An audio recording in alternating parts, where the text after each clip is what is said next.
చేయవచ్చు. ఇక అదేవిధంగా తమిళనాడు ఎన్నికల బరిలో త్రిష చెన్నై సిటీ నుండి పోటీ చేస్తుందని ప్రచారం జరుగుతుంది. మరి ఇప్పుడు వరకు కూడా విజయ్తో మరి చట్టా పట్టాలు వేసుకుని తిరిగిన త్రిష మనకి తెలుసు. త్రిష ఎన్నికల్లో పోటీ చేస్తుంది. త్రిష విజయ్ దళపతి ఇటీవల చెన్నైలో జరిగిన ఒక వివాహ రిసెప్షన్లో ఒకే కారులో జంటగా కనిపించిన సమయం నుండి రకరకాల ఊహాగానాలు వినిపిస్తున్నాయి. వచ్చే తమిళనాడు ఎన్నికల బరిలో త్రిష నిలవడం ఖాయమని చెప్తున్నారు. త్రిష టీవీకే పార్టీ నుంచి చెన్నైలో బరిలో ఉంటారని వార్తలు నెట్టింట హల్చల్ చేస్తున్నాయి. త్రిష చెన్నై సిటీ నుండి విజయ్ రూరల్ నియోజకవర్గం నుండి పోటీ చేస్తారని ప్రచారాలు సాగుతున్నాయి. ఇందులో ఎంతవరకు నిజం ఉన్నది అది మనం వేచి చూడాలి. ఎందుకంటే సినీ గ్లామర్ అనేది ఉంటుంది, కానీ సినీ గ్లామర్కి మరి ప్రజలు ఎంత మద్దతు ఇస్తారనేది మనం కూడా. అయితే అఫ్కోర్స్ తమిళనాడు కానీ మన ఆంధ్రప్రదేశ్ కానీ సినీ అభిమానులకి సినీ తారలకి సినీ అభిమానులందరూ వాల్యూ ఇస్తారు. కానీ అదే సమయంలో కష్టపడి ప్రజల యొక్క సమస్యలను తెలుసుకున్న వాళ్ళకి అవకాశం ఇస్తారు. కానీ మరి ఈ సినీ గ్లామర్ ఒక్కటే ఓట్లు రాలుస్తుందా అంటే దానికి అవకాశం చాలా చాలా తక్కువ అనే చెప్పాలి.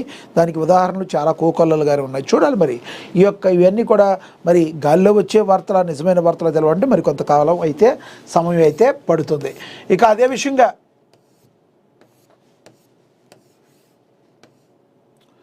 మూసీ చుట్టూ నైట్ టూరిజం అభివృద్ధి విషయంలో రాజకీయాల్లో బుల్లెట్ ట్రైన్ హబ్గా శంషాబాద్, ట్రంప్, ఎలన్ మస్క్ సంస్థలు ఇక్కడకు రాబోతున్నాయి. మూసీ నిర్వాసితులను ఆదుకునే బాధ్యత నాది. కొత్తగూడలో సీఎం రేవంత్ రెడ్డి అయితే చెప్పారు. ఈ కేటీఆర్ కానీ లేదంటే బీఆర్ఎస్ పార్టీ కానీ చేస్తున్న విష ప్రచారాన్ని ఎవరూ కూడా నమ్మొద్దు. మరి మూసీ చుట్టూ కూడా అభివృద్ధి పరంగా ముందుకు వెళ్ళబోతున్నాం. నేను మరి దీనికి సంబంధించి బాధ్యత తీసుకుంటాను అని చెప్పి, బాధ్యత నాది అని చెప్పి మూసీ నిర్వాసితులను కూడా ఆదుకునే బాధ్యత నాదని ముఖ్యమంత్రి ఎవరైతే ఉన్నారో రేవంత్ రెడ్డి తెలియచేయటం అయితే జరిగింది. మూసీ పరివాహక ప్రాంతాన్ని అభివృద్ధి చేస్తామని సీఎం రేవంత్ రెడ్డి పునరుద్ఘాటించారు. మూసీ చుట్టూ వ్యాపారాలు, నైట్ టూరిజం అభివృద్ధి చేస్తామన్నారు. రంగారెడ్డి జిల్లాలోని కొత్వాల్గూడ ఎకో పార్కును శుక్రవారం సీఎం రేవంత్ రెడ్డి ప్రారంభించారు. ఈ సందర్భంగా మాట్లాడుతూ ఫామ్ హౌస్లో ఉన్న వారికి పేదల కష్టాలు ఎలా తెలుస్తాయని ప్రశ్నించారు. మనందరికీ తెలుసు ఫామ్ హౌస్లో ఎవరున్నారో మనందరికీ తెలుసు. ఫామ్ హౌస్లో మరి ఆయన ఎవరైతే కేసీఆర్, మాజీ సీఎం కేసీఆర్ ఉన్నారో ఆయన గురించి పరోక్షంగా చొరకలు అంటించారని అనుకోవాలి. నేను సీఎం అయిన తర్వాత రేషన్ కార్డు ఇచ్చా, సన్న బియ్యం ఇచ్చా, ఫ్రీ బస్సు పథకం ఇచ్చా, ప్రజాపాలన ప్రగతి ప్రణాళిక కార్యక్రమాన్ని మహిళలంతా నిండు మనసు ఆశీర్వదించాలి, మన ప్రాంతాన్ని అభివృద్ధి చేసుకుందాం. అభివృద్ధి విషయంలో రాజకీయాలు లేవు, అభివృద్ధి కార్యక్రమాల్లో రాజకీయ ఉపన్యాసాలకు తావే లేదు. అందరినీ కలుపుకుని రాష్ట్రాన్ని అభివృద్ధి పదం వైపు నడిపిస్తానని సీఎం రేవంత్ రెడ్డి పునరుద్ఘాటించారు. నేను సీఎం అయ్యాక ఏవైతే హామీలు ఇచ్చానో ఎన్ని హామీల్ని అమలు చేసా, ఫామ్ హౌస్లో కూర్చున్న వాళ్ళకి అభివృద్ధి గురించి ఏం జరుగుతుందని మరి కేసీఆర్కు చురకలు అంటించిన పరిస్థితిని అయితే మనమైతే గమనించవచ్చు. మూసీ చుట్టూ మరి అభివృద్ధి పదంలో ముందుకు తీసుకువెళ్తున్నాం, మీరు దీన్ని రాజకీయం చేయాలని చూడమాకండి అని చెప్పి ఆయన చురకలు అంటించడం అయితే జరిగింది బీఆర్ఎస్ నేతలకు.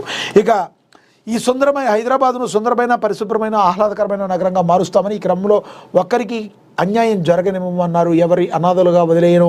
పేదలు మూసీ కంపులో బతకాలని గత పాలకులు కోరుకున్నారు. వారిని ఆత్మగౌరవంతో పరిశుభ్రమైన వాతావరణంలో బతికేలా చేస్తామని మేము చెప్తున్నాం. మేము మంచి చేయలేదు కాబట్టి మీరు కూడా మంచి చేయడానికి వీల్లేదు అన్నట్టుగా బీఆర్ఎస్ తీరు ఉంది. మేము మంచి చేయలేదు, మీరు మంచి చేస్తే అట్ట మేము ఒప్పుకోం అన్నట్టుగా బీఆర్ఎస్ తీరు ఉంది. కంపులోనే బతకాలని చెప్పి గత ప్రభుత్వం కోరుకుంది. ఆ కంపు మొత్తాన్ని తీసేసి ప్రక్షాళన చేసి ఆరోగ్యకరమైన వాతావరణంలో అక్కడున్న ప్రజలను ఉంచాలని మా ప్రభుత్వం కోరుకుంటుంది. మేము గొప్ప, ఆళ్ళు గొప్ప అని చెప్పి మరి ప్రశ్నించడం జరిగింది. అభివృద్ధి సంక్షేమంలో రాజీ లేదు. మూసీ నిర్వాసితులను ఆదుకునే బాధ్యత నాది. హైదరాబాద్ మహానగరాన్ని ప్రపంచంలోనే గొప్ప నగరంగా మార్చడానికి అందరూ కలిసి రావాలని సీఎం రేవంత్ రెడ్డి అయితే తెలపడం అయితే జరిగింది. ఇక అహ్మదాబాద్ సబర్మతి లాగే అహ్మదాబాద్ సబర్మతి నది రివర్ ఫ్రంట్, ఢిల్లీలో యమునా రివర్ ఫ్రంట్, ఉత్తరప్రదేశ్లో గంగా నది రివర్ ఫ్రంట్ ఎలాగైతే అభివృద్ధి చేశారో హైదరాబాద్లో మూసీ నది రివర్ ఫ్రంట్ను అభివృద్ధి చేసుకుంటున్నాం. దీని చుట్టూ రాత్రిపూట వ్యాపారాలు చేసుకునే ఏర్పాట్లు కూడా చేస్తామని సీఎం రేవంత్ రెడ్డి అయితే తెలపడం జరిగింది. ఇది ఆహ్వానించదగ్గ విషయం. ఇక మహిళా కాంగ్రెస్ చీఫ్గా ఎర్రబల్లి స్వర్ణ, ఉత్తర్వులు జారీ చేసిన కేసీ వేణుగోపాల్, రేసులో అనేక మంది ఉన్నారు. అనూహ్యంగా స్వర్ణకు ఛాన్స్ అయితే లభించిందని కూడా ప్రచురించారు. ఇక తరువాత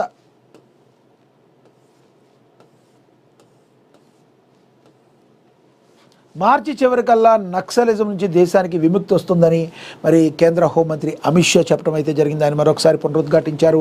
ఈ విషయం గురించి చాలాసార్లు అమిత్ షా చెప్పారు. ఇక దేశంలో నక్సలిజాన్ని తుదముట్టించాలని మోడీ సర్కార్ తీసుకున్న సంకల్పాన్ని పూర్తి చేయడంలో సిఐఎస్ఎఫ్ కీలక భూమి పోషించినట్లుగా కేంద్ర హోంశాఖ మంత్రి అమిత్ షా పేర్కొన్నారు. ఛత్తీస్గఢ్ లేదా తెలంగాణలో నక్సలిజాన్ని నిర్మూలించడంలో సిఐఎస్ఎఫ్ కీలక పాత్ర పోషించిందన్నారు. ఒడిశా కటక్ జిల్లాలో మండల్లో జరిగిన సిఐఎస్ఎఫ్ 57వ వార్షికోత్సవంలో పాల్గొన్న అమిత్ షా తిరుపతి నుంచి పశుపతి వరకు మరి రెడ్ కారిడార్ ఏర్పాటు చేయాలని కలలు కనేవారి కళలను భద్రతా దళాలు కళ్ళలు చేశాయన్నారు.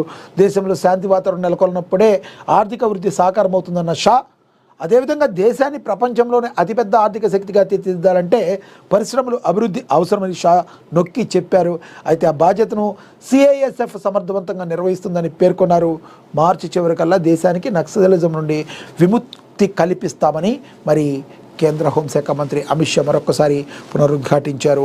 ఆపరేషన్ కగార్లో భాగంగా నక్సలిజాన్ని కంప్లీట్గా నిర్మూలన చేయడానికి గత 2 సంవత్సరాల నుంచి మరి కేంద్ర ప్రభుత్వం కంకణం కట్టుకొచ్చింది. ఆ దశలో ప్రయత్నాలు జరిగాయి.